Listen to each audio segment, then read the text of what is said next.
Корените на изкуството Тайцзи Цюан или Тайчи са в далечен Китай, но системата вече е популярна и в Европа. В нашата страна традиционно Тайчи се преподава изключително рядко, а като обучителен център се е оформил града на Липита. За няколко дни гост на нашия град е италианският майстор Клаудио Мингарини. I feel very good. Чувствам се много добре тук. Бях посрещнат отлично и сега се наслаждавам на семинара. Изненадан съм от подготовката на участниците. Те са много сериозни и работят усилено. Надявам се да им помогна да подобрят още повече своите умения. Майстор Клаудио Мингарини е специалист по най-популярния стил на тайчи – Ян стил.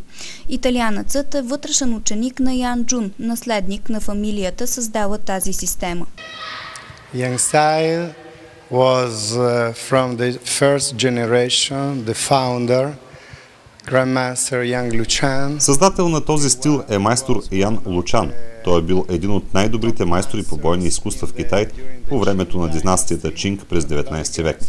Той създава стила, за да помогне на хората да бъдат по-здрави физически и духовно. Ефективността на Тайцзи Цюан като система за самозащита е изключително висока. Акцентът се поставя върху неутрализиране на противника без използването на груба физическа сила. Една от водещите техники е бутащи ръце. Бутащите ръце са основен метод за преподаване на стратегиите и принципите на тайчи.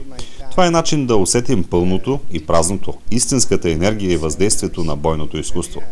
Майсторите казват, че соловите занятия ще ни помогнат да опознаем себе си, а бутащите ръце ще ни помогнат да опознаем другия. Майстор Клаудио Мингарини се занимава с китайски бойни изкуства от началото на 70-те години. Преподава тайчи в цял свят.